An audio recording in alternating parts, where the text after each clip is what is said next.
Good afternoon. Can everybody hear me in the back? Interns, can you hear me back there? Excellent. There's about 4 interns from the governor's office. If any of you need anything brought to your car, oil change, quick wash and wax, they are here to do whatever they're told. I want to thank everybody for coming to our April meeting of the Vermont State Workforce Development Board. This will be one of our shorter meetings throughout the year, but I think there's been some exciting stuff going on in the workforce space since we last met. We'll get an update on the legislative action that's been going on, as well as the state plan revision process. So with that, I'm going to introduce our board chair, Frank Coffey, to call the meeting to order, and we'll get going.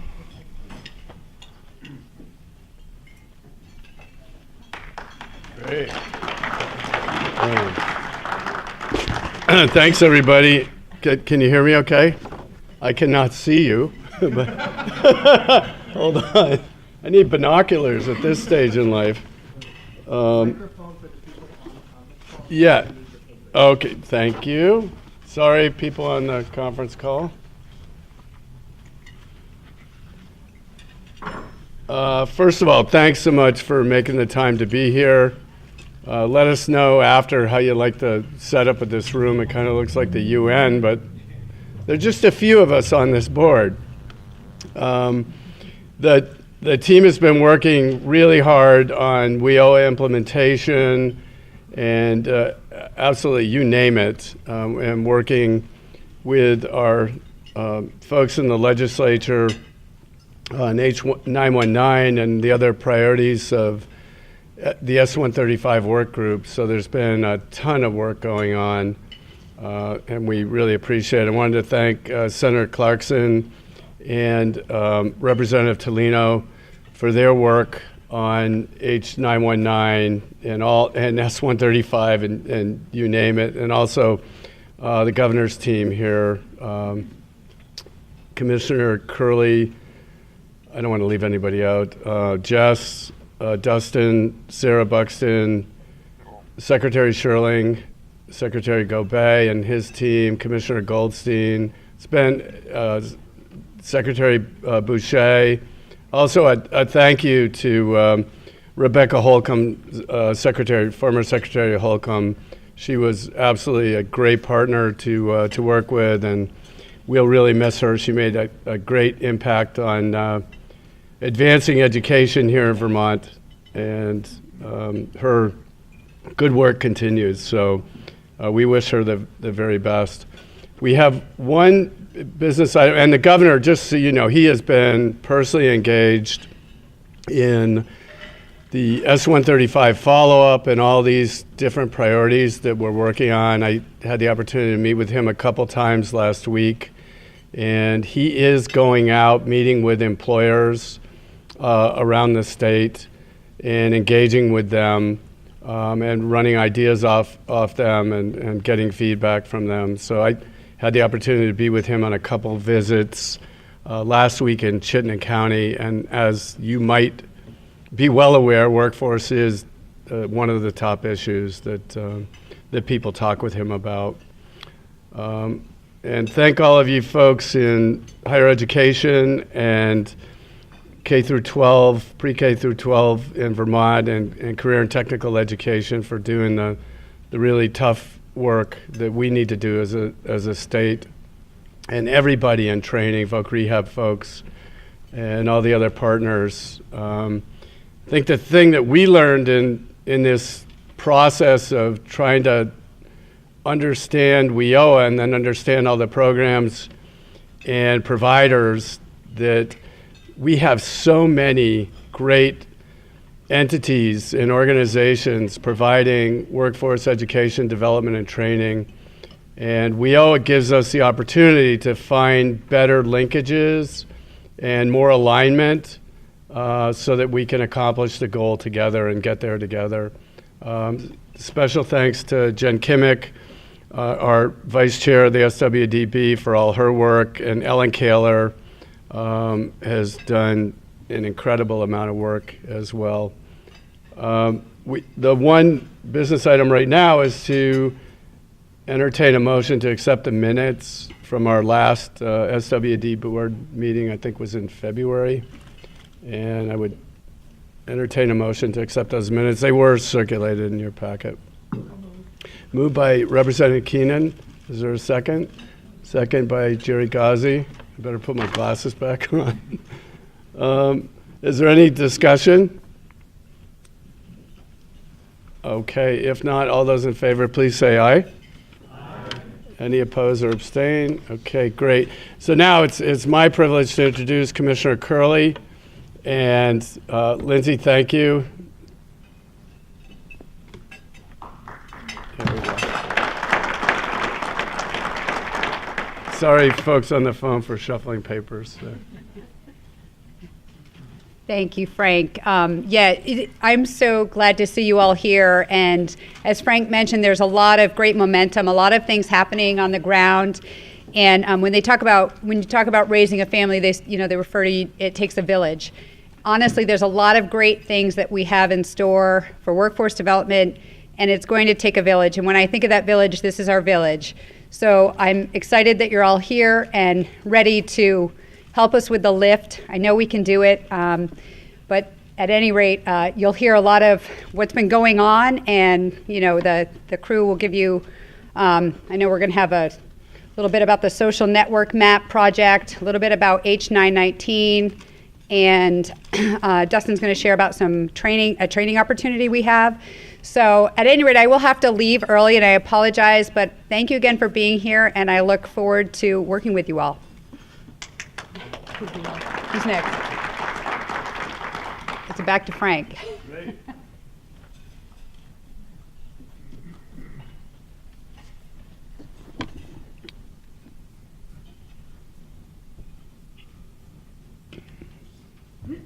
I'll fill the gap here.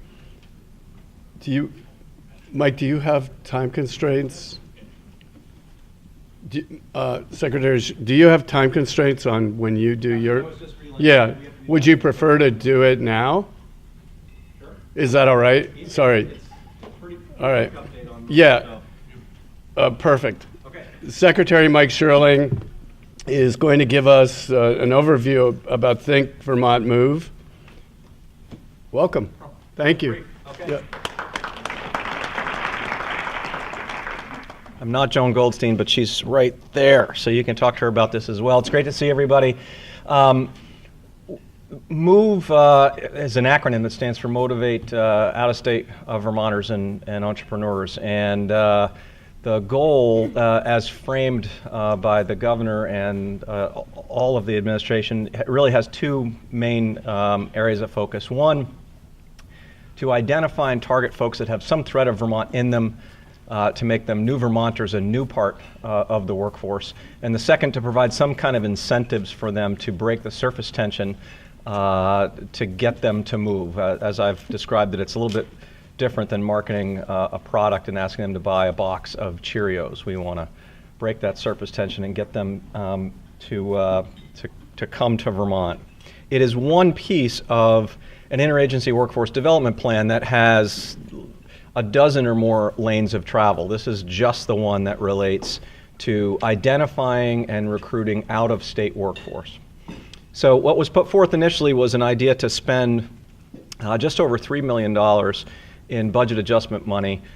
Set that aside for a moment, how it was going to be paid for. And what has happened over the course of the legislative session, there are a lot of moving pieces. And at the moment, what is still alive and is in a legislative vehicle of one sort or another are some components of this that exist in 919, which you're going to hear about shortly. Some components that exist in economic development marketing, which has now been moved into the base budget of the Agency of Commerce. And some components that exist in a vehicle that the Senate created that relates specifically to attracting and retaining remote workers, but we think there's the possibility of some expansion of that as it moves through the House and into conference to make it a vehicle that could be broadened to attract workforce in general. The scope of how it might evolve is certainly at the at the early stages of development, so we're not exactly clear how that's going to play out. So while it's not a single entity that is moving through the legislature as a package, there are a number of components that are moving, and they all are potentially impactful in the arena of focusing on the out-of-state component to bolster the size of the workforce here in Vermont. So without PowerPointing you to death, that is the 5-minute overview of the MOVE initiative. That really is sort of a short-sheeted effort because the amount of work that's gone into it over the course of the last few months by many folks in this room is really rather staggering. But it has, as it has shaken out, it is a number of different things that are moving at the moment. So if there are any questions, I'm happy to entertain those. If not, we can move on to whatever's next. I'm really far away from most of you. It's just very disconcerting. Just wondering if there's an overlap or an interplay between all these efforts and efforts to improve early childhood ed access, because I think daycare is one of the biggest reasons people can't work. There is. Getting folks to stay in the workforce and getting folks to return to the workforce after a family event is certainly an area that is part of this sort of global view of how to activate the workforce. The MOVE component, however, is really out of state. So it's trying to get new families. If you can't find a place for it, sure.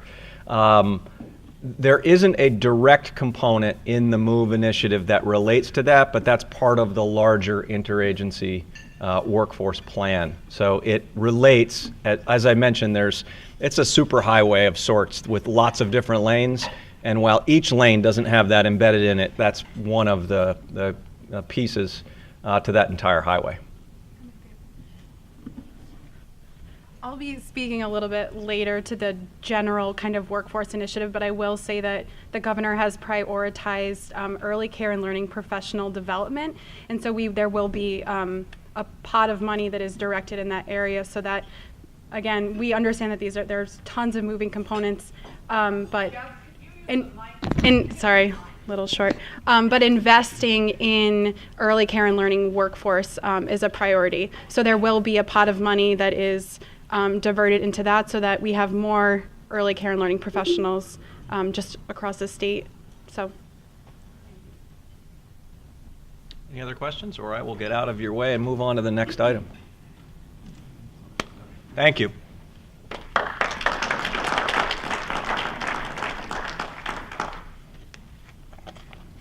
So Secretary Sherling isn't wrong, and hopefully Jess will be able to illuminate a little more on just how many different folks from different agencies and departments have really been working on the governor's interagency plan. It was an incredibly robust plan at the start. I think we still feel it's very robust. Obviously, knowing legislators and knowing them as well as some of us in this room do, some of us being recovering legislators. Some things fall apart and some things work very well, and I think we're going to end up with a very good piece of legislation that'll really help us hit on quite a few different instances that need improvement in our workforce development system. I am here to talk about a really good opportunity that the United States Department of Labor has given us for May 18th. Some of you are aware of this date, some of you aren't. But you will be getting an invitation probably, if not the end of this week, then first thing next week to participate. So we have partnered with the United States Department of Labor, Region 1, and Jobs for the Future to provide the Vermont State Workforce Development Board with an understanding of our role in the workforce system and brainstorm strategies to develop and promote successful workforce strategies such as sector and career pathways that advance opportunities for job seekers.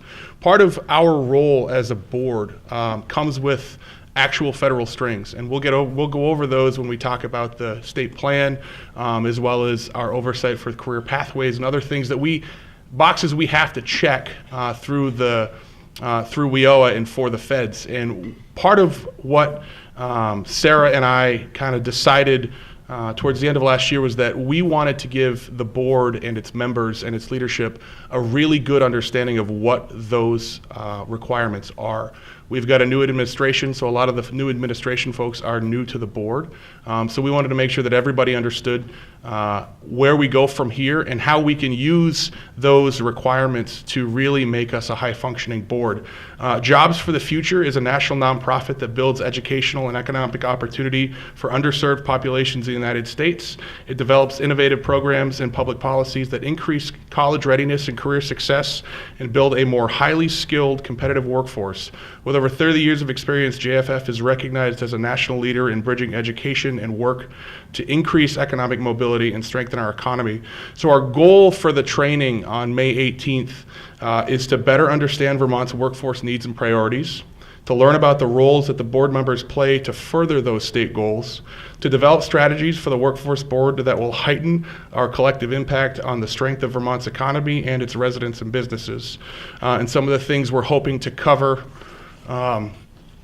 include an overview of Vermont's priorities, needs, and assets and challenges, state board strategies for effective workforce development and examples from other states, and looking for some discussion on roles for businesses and agency board members, supporting our state vision, both as public policymakers and as folks in the private sector looking to benefit from the fruits of those new policies, and building cross-sector collaboration. We think this will be very valuable for a variety of reasons. We're just barely closing the door on the state plan modification process, and with that, we're going to really start to focus on what that new plan will look like in 2020. So I think as we move forward and as we begin to really decide what workforce development is going to look like in the future in Vermont, really understanding at a base and foundational level what we're capable of as a board and what our requirements are to fill those capabilities are, I think is very important.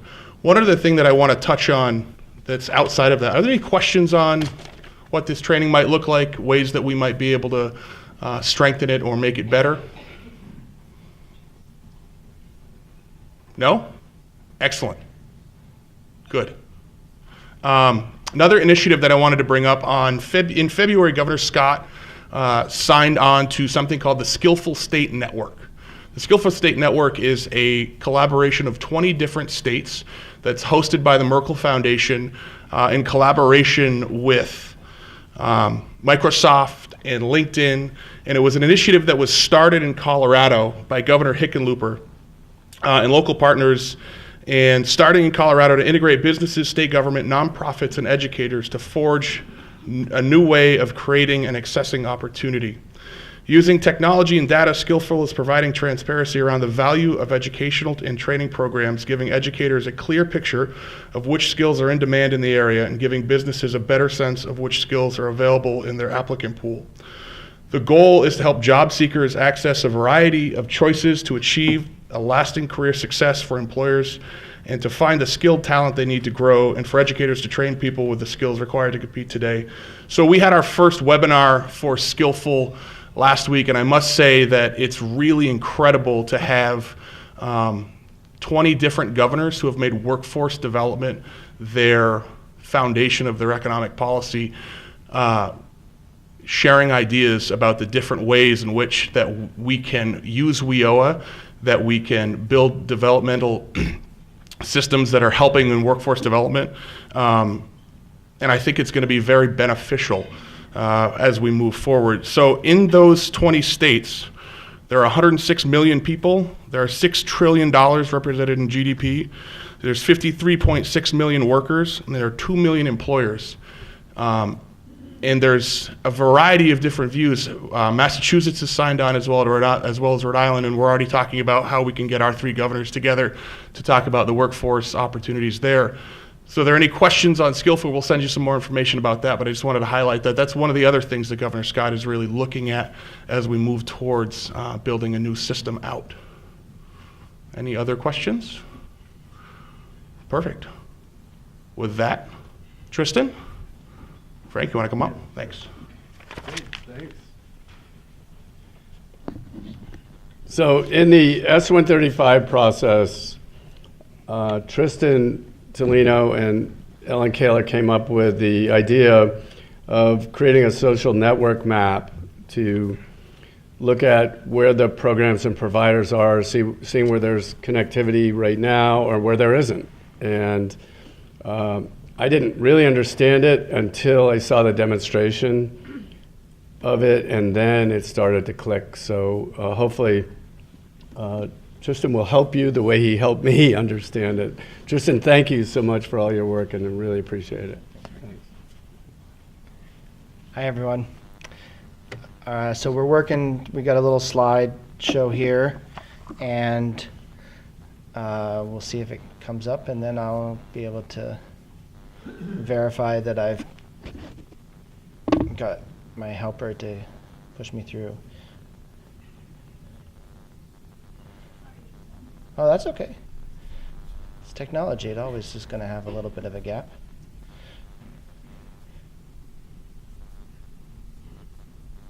I think, yeah, it looks like it just lost the signal to the projector. Is it plugged? Did it come unplugged?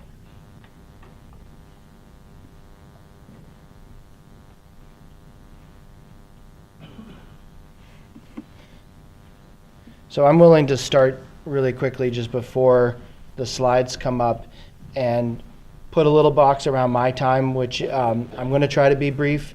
I'm going to try to be at a fairly high level, move quickly through some visual images that will support a little bit of an understanding of what is a social network analysis, or what is a social network map. That word map is one that I'd like to remove from the conversation, if at all possible, because it becomes very confusing, because we all have notions of what a map is, and this doesn't look like a map. It looks like something else entirely. And so I want you to be thinking about the analysis and the visualization of data, and that's what this is. This is another form of data visualization. And then also, if I can get through the slides quickly, hopefully they'll come back up, then I also do want to open up for questions, because there may be, I may, in my attempt at being brief, have gone very quickly past something that's critical for understanding what's going on. And there we go. For those of you on the phone, we've just had to reboot the projector to get the visual images, and I think we're getting close.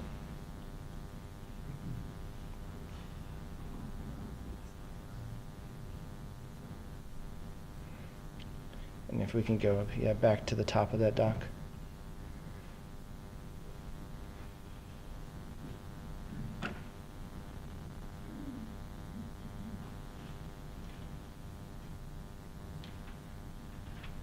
Nothing?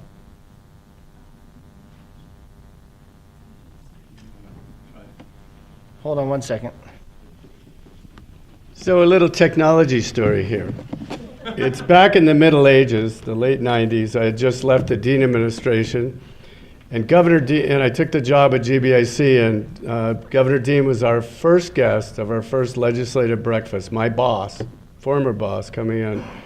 We had 400 people there. It's at 8 o'clock in the morning. I am not a morning person. And I was giving a PowerPoint. And the room went dark. And Greg, you were probably there. And instead of hitting the mouse, I hit the power button. And the whole computer crashed. Everything crashed. And all I could hear was Wayne Roberts laughing in the corner. So I had to give a technology presentation without technology. At least it's not going to happen like that today. Thanks, Tristan. Thank you for the interlude, and the visualization without the visualization would have been interesting as well. Okay, so I'm going to try to stay high level about what Social Network Mapping Project is, how we think it can help us. This first image, these are various images grabbed from various places. They're not, some of them are ours. I'll try to be clear when they belong to sort of a Vermont context and when they don't. But this shows that even at the highest level, it is clear that the workforce system, or our workforce systems around the different parts of the country, have major institutional actors, many stakeholders, and getting a meaningful level of understanding of the totality of the whole system is very difficult. So I'm going to go to the next slide, and the next two slides are two different visualizations of how Vermont and federal funds are directed inside of the Vermont system. This is part of the S135 work group report. So you'll see on this slide that there are many parts of state government involved. It's probably not quite clear to those in the back, but each of these is part of a different program, many of them across different parts of state government. And then you have additional layers of complexity created by the federal categories and by the targeted interventions within these broad buckets. So you have the incumbent workers, industry-specific strategies, you have youth, these are the black boxes. So again, it's another form of trying to visualize the complexity. We can go to the next slide. And this view shows the population served by our dollars and introduces another form of complexity by distinguishing between training, education, and case management. These distinctions matter for funding, they matter for program evaluation, and they matter when we talk about strategic alignment. Next slide. So this is a partial list of the inventory project from which the last two charts were created. All three slides taken together give a sense of the kind of information available for us as decision makers, the legislature, the executive branch. They do not include private sector activities in the space, nor the nonprofit actors who are also not funded by state or federal flow-throughs through the state. So there's a whole nother layer or two that isn't captured by those previous slides.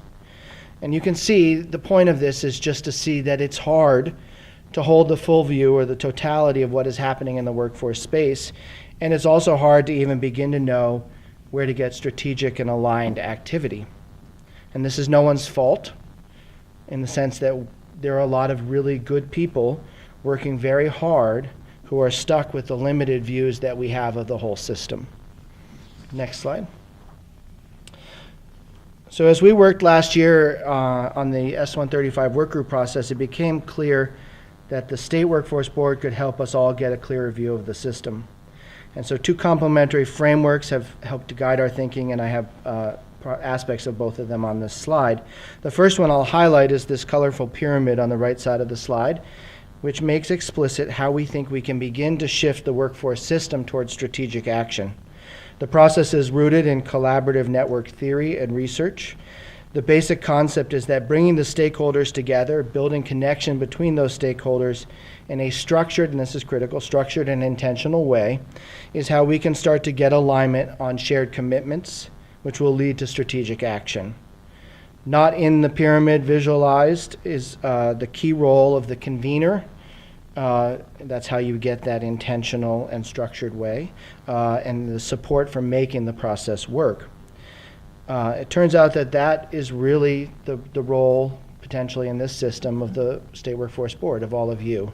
And so on the left side of this image, there's a passage taken from the National Governors Association Guide to High Performance Workforce Boards.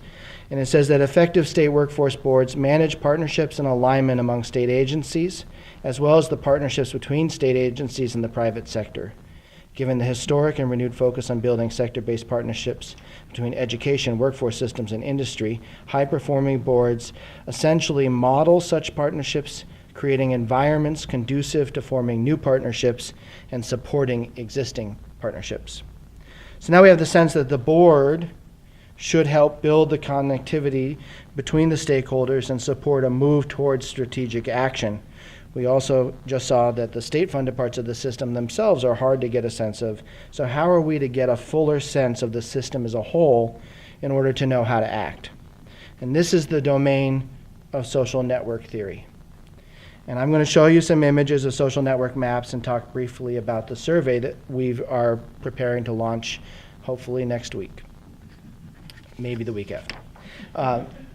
The first, all three of these social network images are just grabbed from the web, but they're, so the details underneath them don't matter, but they're to help you get a sense of what is involved in this kind of work. So next slide, yeah, that slide, thank you. So social network maps use survey data to visualize all of the individuals and organizations in a system and how connected they are to each other. Each dot represents a person or organization that has taken the survey.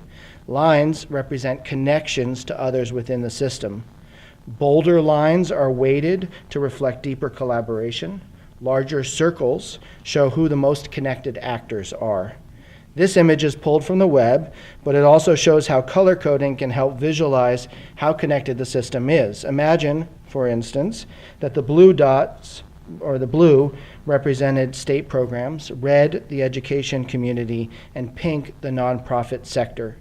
This visualization would show that each of the three domains are more connected to themselves than they are to other sectors, and would show that the pink community is the most isolated. And the way that you can see that is that the number of lines going back and forth between the various clusters of activity are a reflection of the connectivity of the people in the system. And so you can see that there are fewer lines with the pink. There are fewer lines in the pink section that connect to the other parts of the system. There's many more connections in the other parts. Next slide.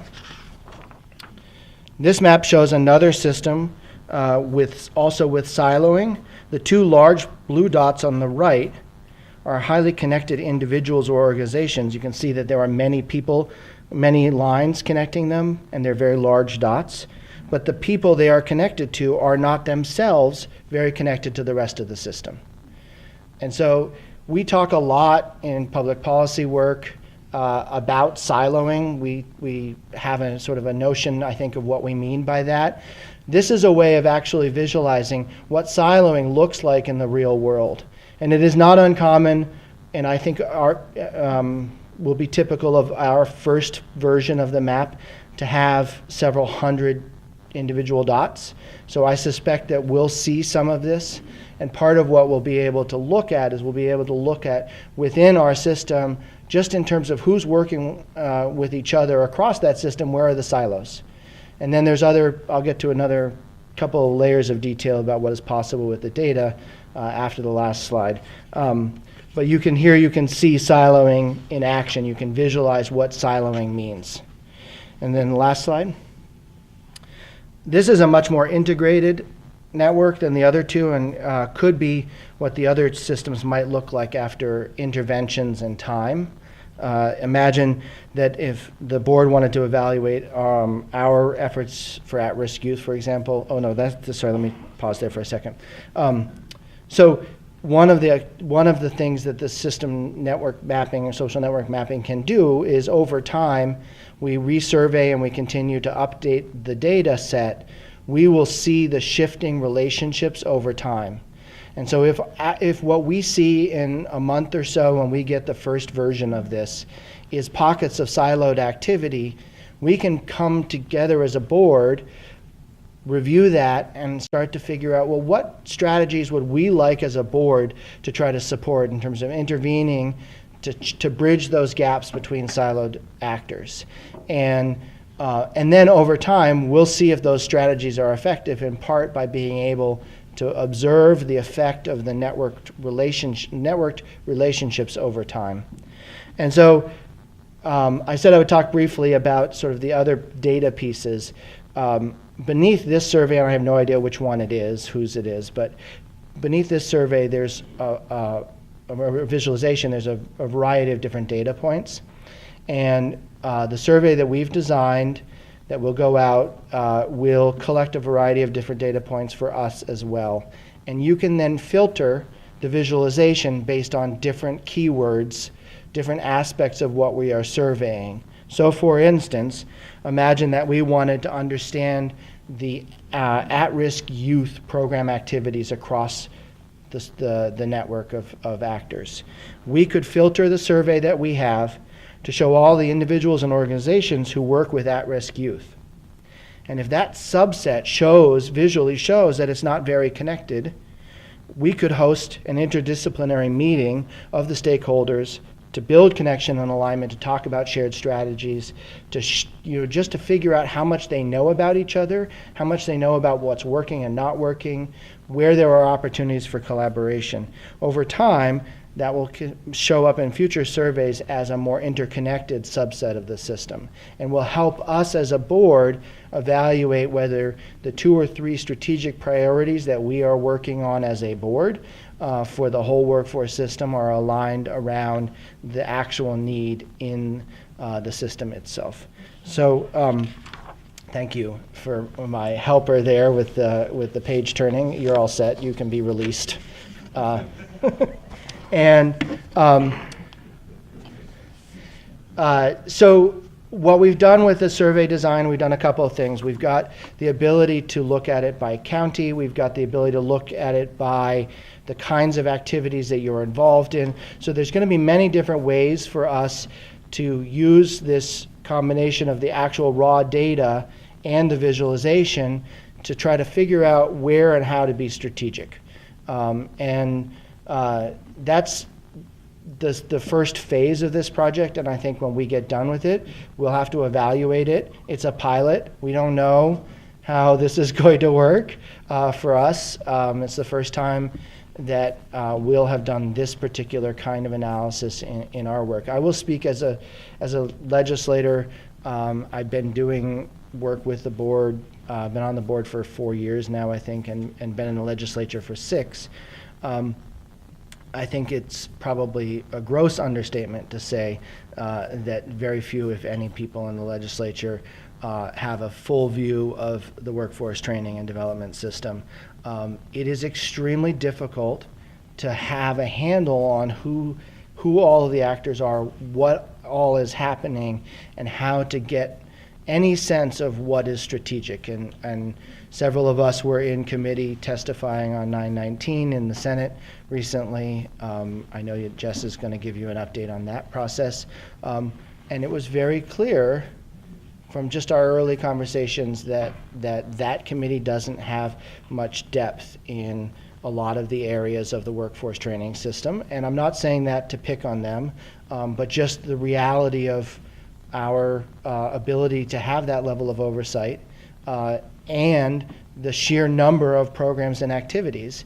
I'm not sure that even our outstanding DOL staff could probably give a high level and integrated view because so much of their activities are chunked up. And so this is a way for us to step out of that pattern of behavior, get better information, and try to move into strategic action with that information. So with that, are there any questions? Yes? Did Matt Barowitz help design the questions for the survey? So I don't know the back end on the DOL side on whether he was helping to do the categories. We are trying to mirror the data sets that we're asking, or the questions that we're asking. We're trying to mirror categories, the answers to be mirrored in Matt's data so that there's overlap. So if we ask a question about what program and activities do you have, we want those to be things that are recognized as the same language as other surveys. I know that when we were working on the plan, we identified data that we do not have and that we don't collect. So I'm just hoping that it is happy to look at it. This is really great stuff, but I'm hoping that we're not going to continue to repeat the mistake by not even asking questions that will give us the data that we don't get. Right. So I hope that we've done that. We're bootstrapping this project. We're working with an external contractor who has a software tool that makes it a lot easier to do the survey and integrate it and visualize it, and then also to do the connectivity part of the survey, which is there's 2 different pieces. You ask people about their activities and interests and a little bit about them, what they do, but then you also ask, and guess what? Everybody here is going to be invited to participate, and it's going to come from the governor, so I hope you do it. After you fill out the survey, which probably will take only a couple of minutes, there will be a little tile with a picture and a name and title of all the other people that we are trying to collect information from. And you'll be asked to go through, and you can filter it by your region or other filters. You'll be asked to click on that and say, I work with this person all the time, I've never worked with this person. If you don't know them, you don't have to click. But anybody you do know, you're going to give us a little bit of information. That's totally new to us. I don't think Matt has any way of extracting that from his data sets. We've also asked for things, some aspirational questions. What are you interested in working on? Things of that nature that are also not possible to extract. And but hopefully there'll be enough overlap because we have. I worked most closely with Sarah and Jess on this. When I said we're bootstrapping it, it's been the small team: Dustin, Jess, Sarah, Tristan, Ellen, and Sophia, who's hiding behind us in the back, who has become the foremost state expert on social network mapping tools. And actually, this is for the outside contractor. This is the first state that they've collaborated with in this kind of work. It's happening a lot in the nonprofit sectors, in the business sectors, foundation work, but this is the first time that they've done it with a state on this kind of a project. So they're really excited too. How many people are you surveying? Sophia, what do we think on the first list? 300-400? So for individuals, we have about 600. 600. And we'll also have And I didn't explain this part earlier, but then there's 2 surveys going out, and they will then be merged into one visualization. And we've been working with the Vermont Chamber of Commerce and the Business Roundtable to push a business survey out through their membership that will have a couple of points of intersection. So we will ask businesses which organizations they have connection to, and then we'll be able to have one section of the map will be all of the businesses surveyed onto who they've worked with. So what programs and services are they accessing? And we can then filter that by region as well, by county. So we'll be able to, the more people that we can get involved in filling this out, the clearer picture we'll have about the patterns of action and behavior as well within the system. Can you tell I teach systems thinking stuff and I'm a total geek? I'm sorry, I'm realizing I'm looking at it, I'm like, I'm sounding really bad here. Any other questions about? All right, well, thank you. More to come.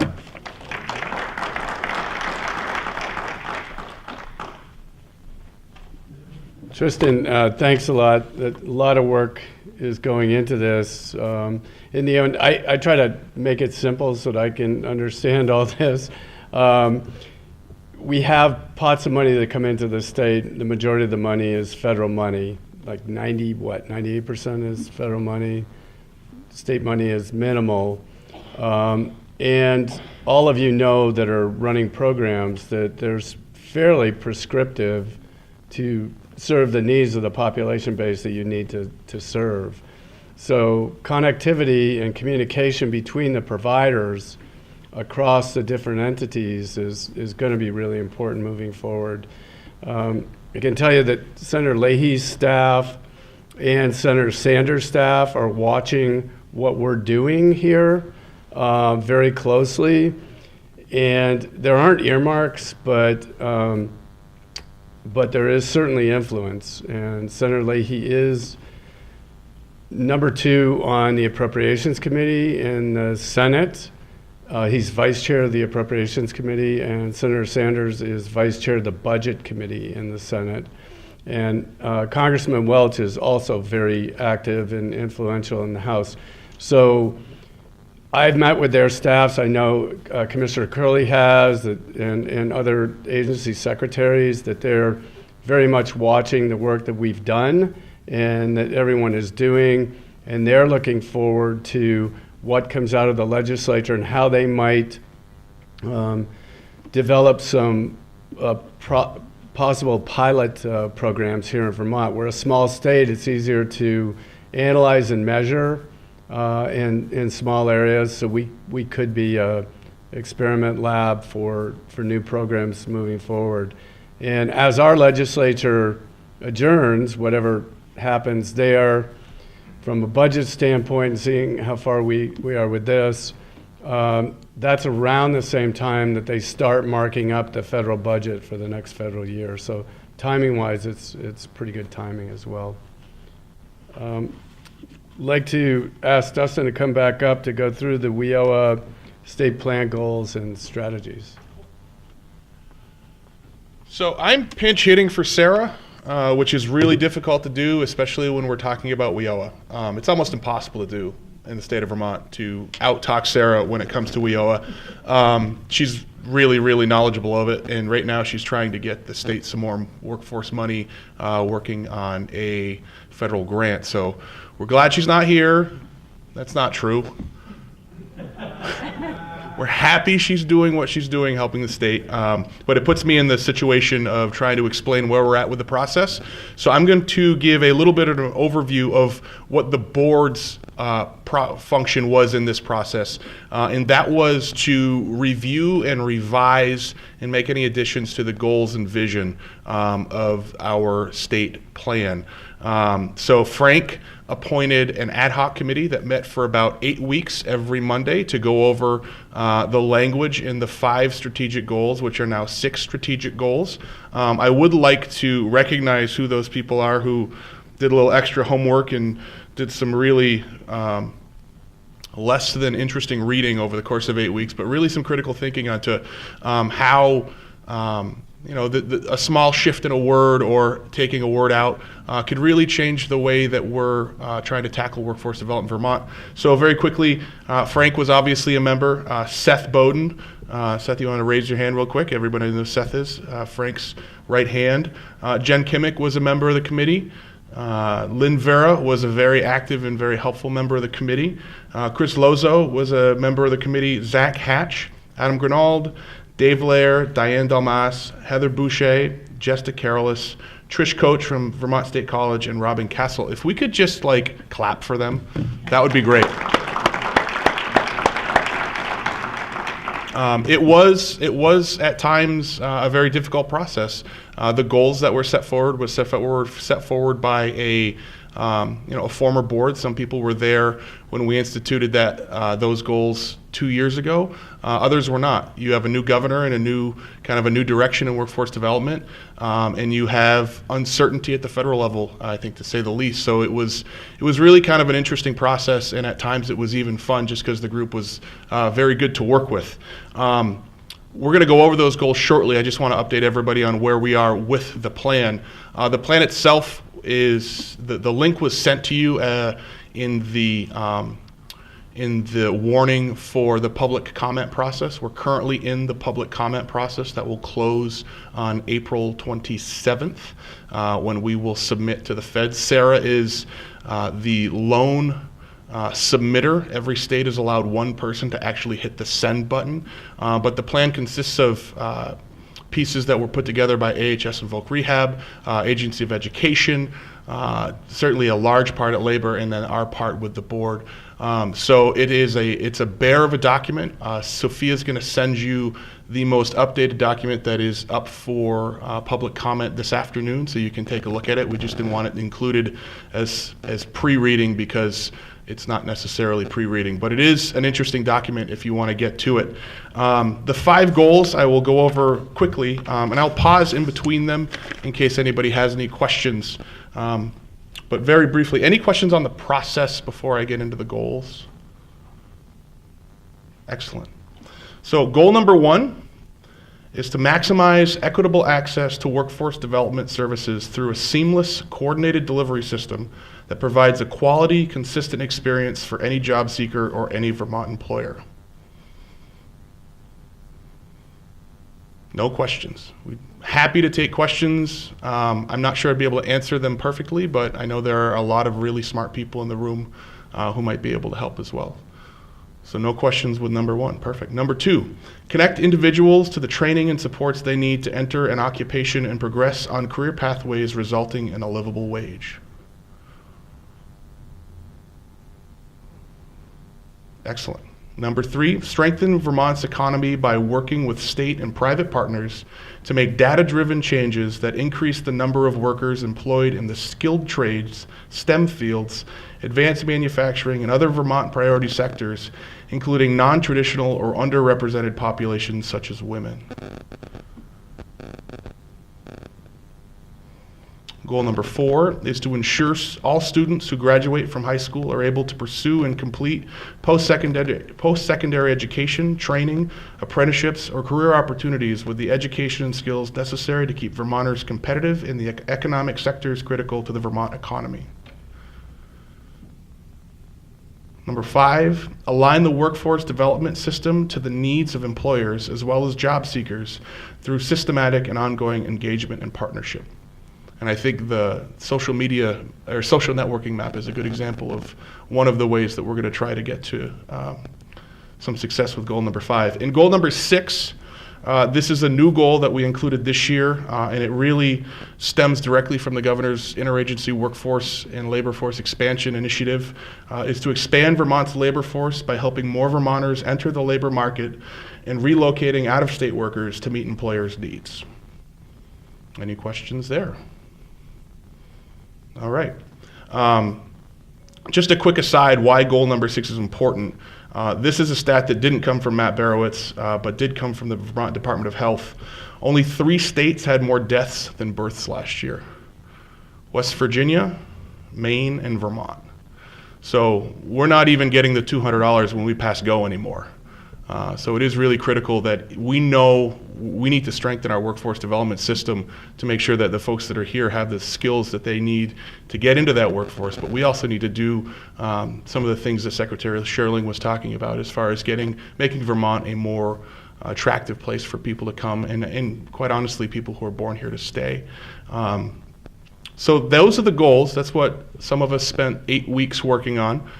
We also got a little deeper, and there are some strategies that you'll see when we send that around this evening, but I really want to thank everybody for their work on it. And if there's no more questions on that, I just want to bring up one more reminder. Last time we were here, we created 4 committees: the Youth Committee, the Career Pathways Committee, the Training and Credentialing Committee, and the Policy Committee.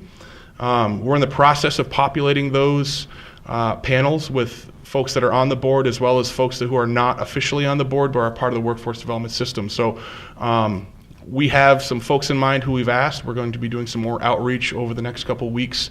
Our goal is to have our first real committee breakout sessions in the July meeting, which is our next official meeting. But we also want to make sure that if anybody is interested in participating, or folks within the workforce development system or business owners that are interested in participating in these committees, we're taking those names. Frank will sit down and he will appoint them in the next couple of weeks, but we want to make sure that that opportunity is available to everybody. And it's one of the ways that we're really looking to make our board a little more functional and a little more mission-driven than it has been in the past. So if there's any questions on that, I'd be happy to take them. Otherwise, I'm going to yield to Jess, who's going to let you know what we've been doing legislatively. And I think a lot of it's really exciting, and a lot of it has to do specifically with the mission and work of this group. So if there's no questions, we'll go to Jess. Great. Thank you. Thank you. I did prepare a very short PowerPoint, so I'm going to wait for Sophia to cue it up.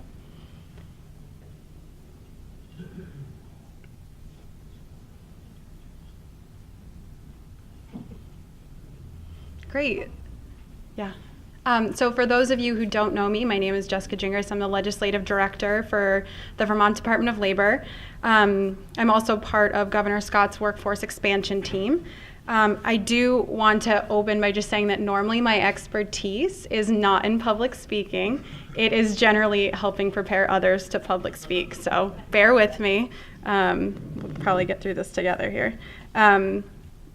Okay, so I want to thank Senator Clarkson. Unfortunately, she had to run over to the Senate. Representative Tristan Tolino, Ellen Kaler, who I know is on the phone, and also Representative Kathy Keenan. All of those individuals were instrumental and integral in the architecture of this bill, and especially Tristan and Ellen, but also Representative Keenan, who sits on the Appropriations Committee, has always been a champion of funding the work of workforce development and the Department of Labor. So we definitely would not be here without the 4 of them. So I'll shortly describe why this bill is important, although I think it's been covered by Frank and others. The governor has highlighted workforce development and labor force expansion as two of the most important issues facing the state right now.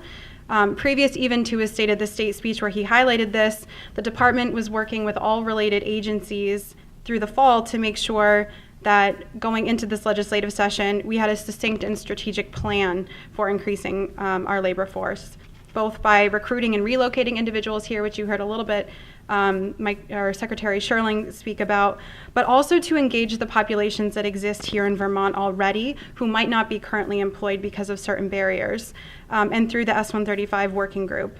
And that working group really highlighted for us and examined the complexities and intricacies of the workforce development system as it exists now.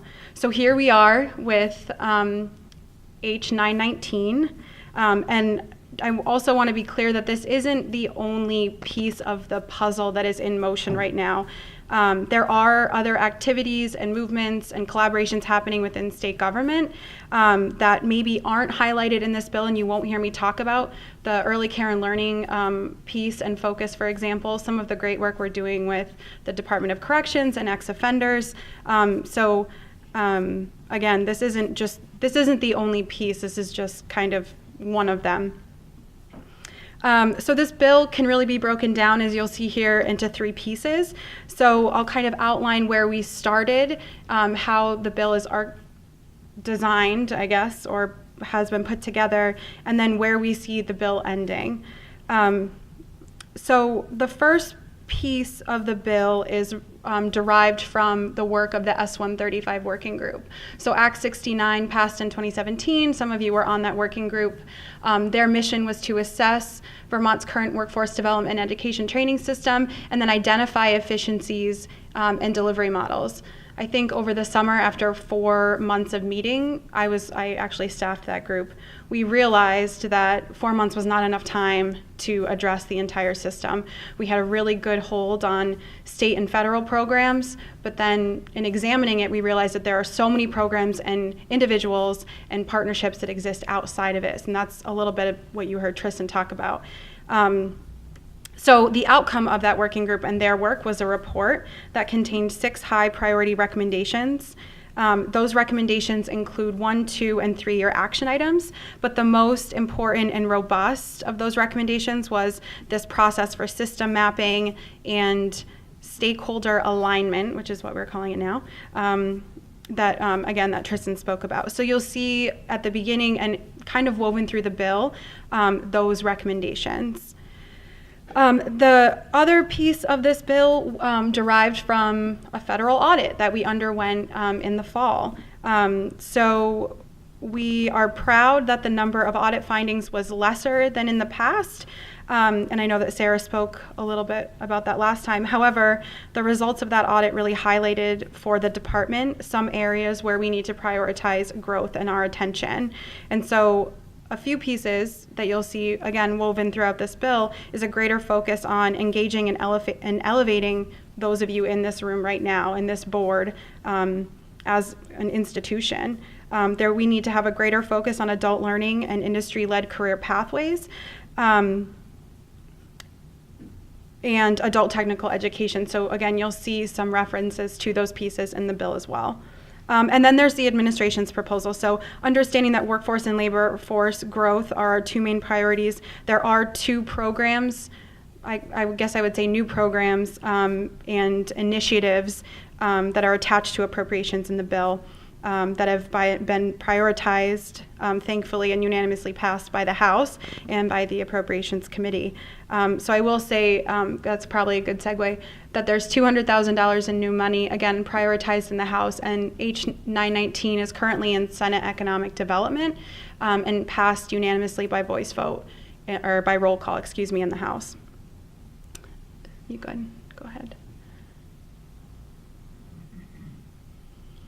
So I actually should preface the rest of my presentation by saying that this has actually changed as recently as this morning.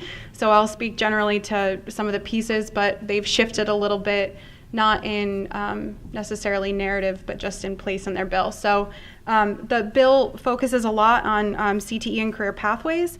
It directs the Agency of Education and you as a state workforce development board to promote policies that support introducing CTE to students in middle schools and support collaborations between middle schools and CTE centers. So understanding that the sooner we can introduce and get kids interested in this type of education, the better, because we know that we need to capture these, sometimes vulnerable populations sooner.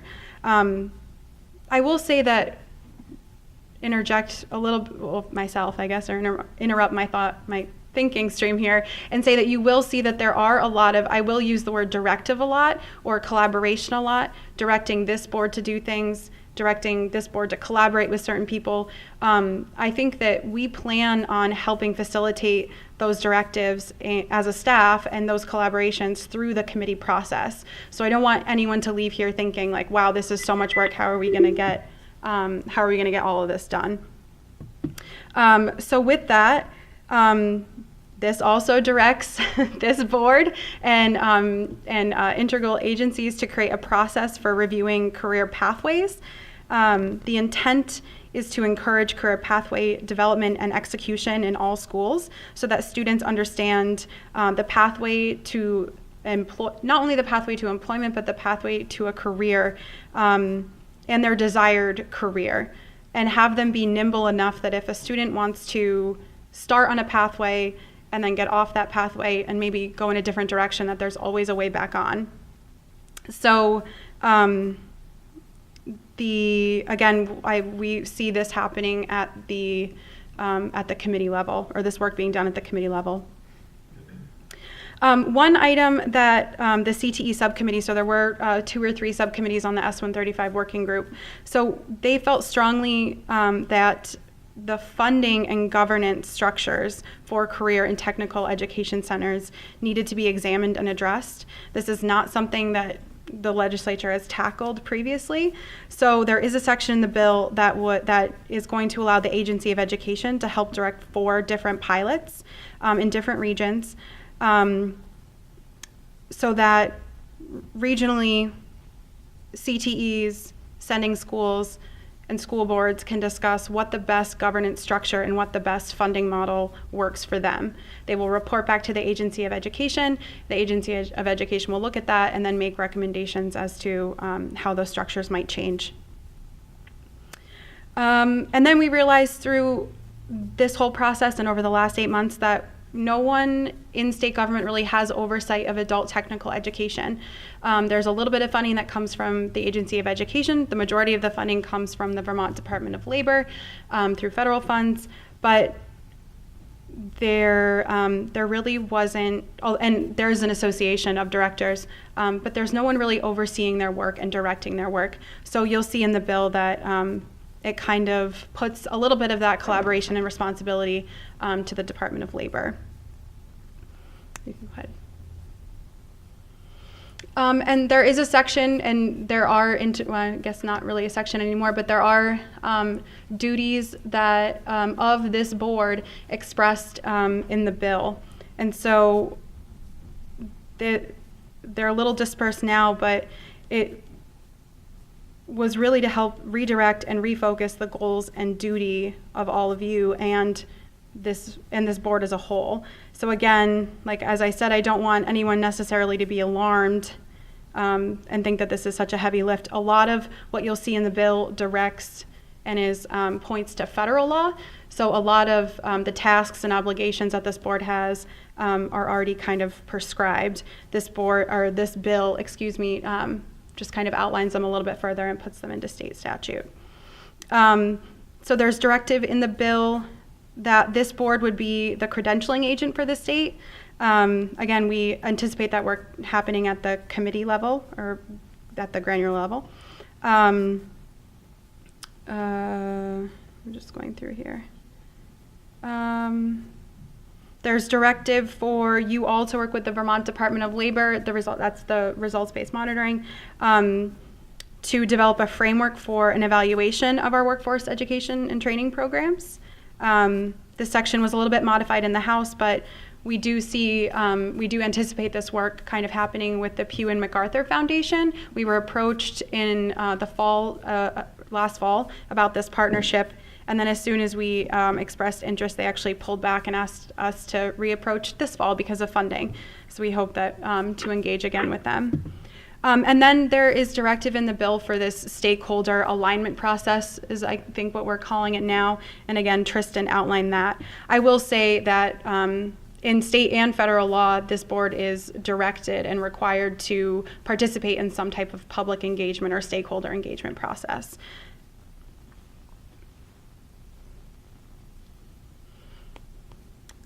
And so, as I said, there are two, actually this slide is a little bit off. There are two appropriations.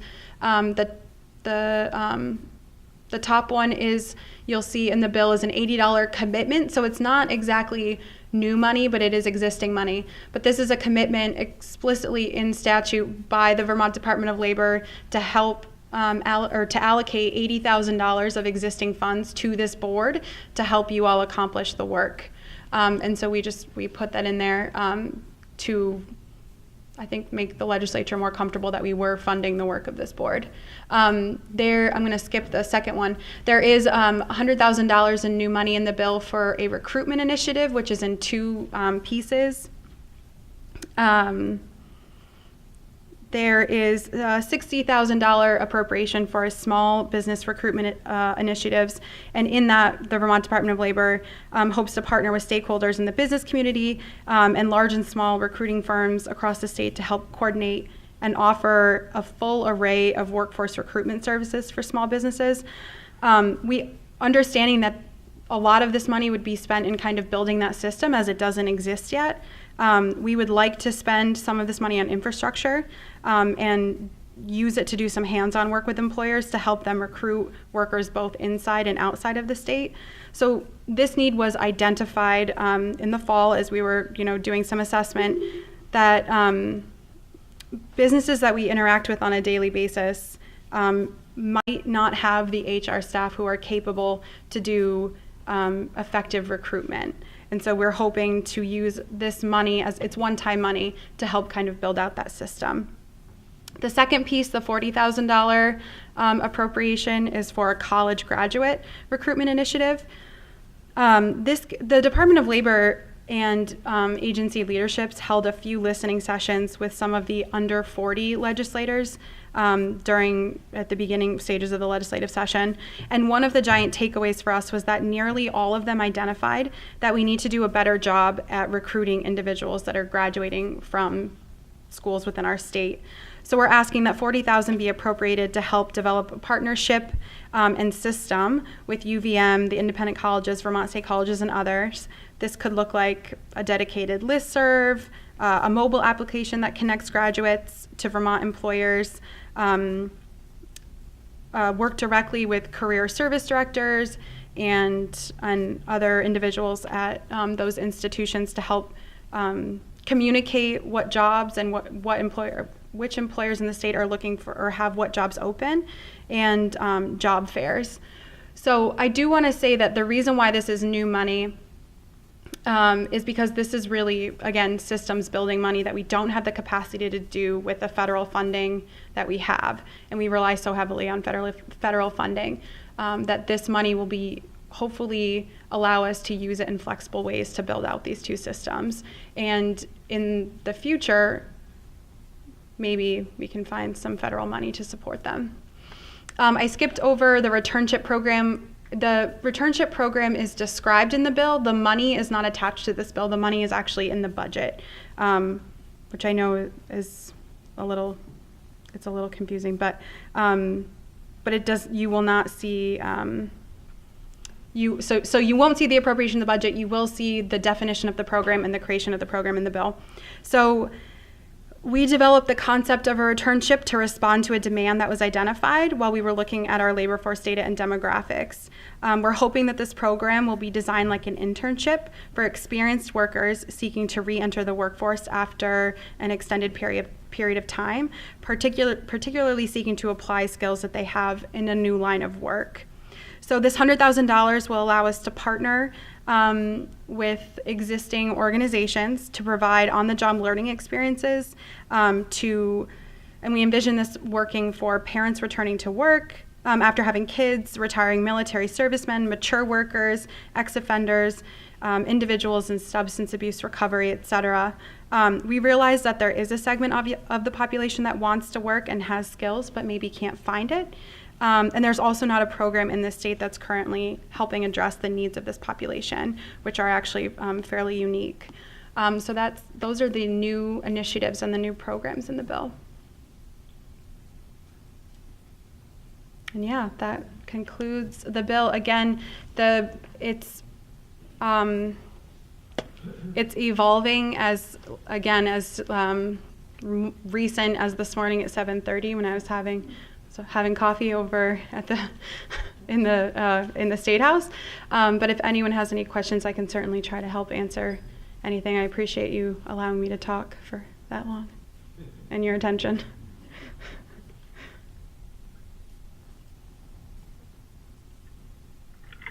Yeah.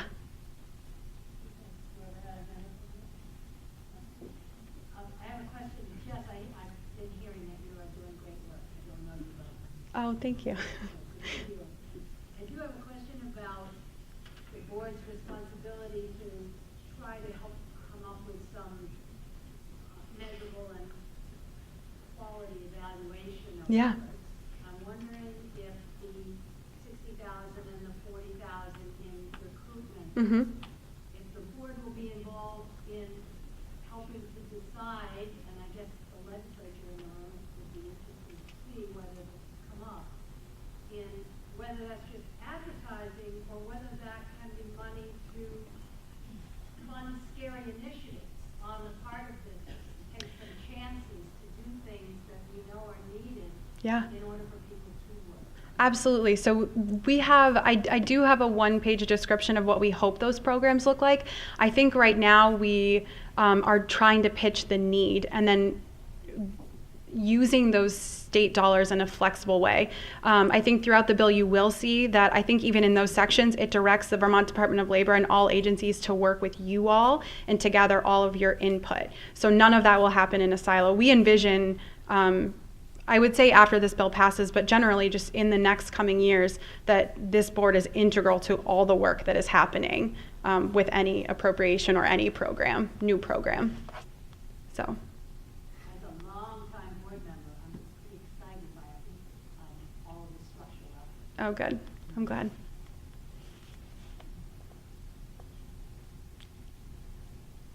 Okay. Thank you.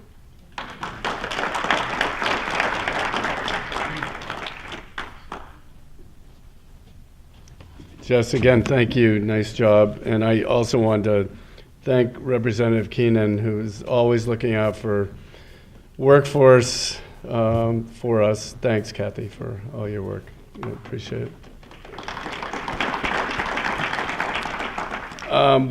One thing I forgot to mention is we have a new mayor in the room here today. And it's a pleasure to introduce my longtime friend from childhood and the mayor of St. Albans, Tim Smith.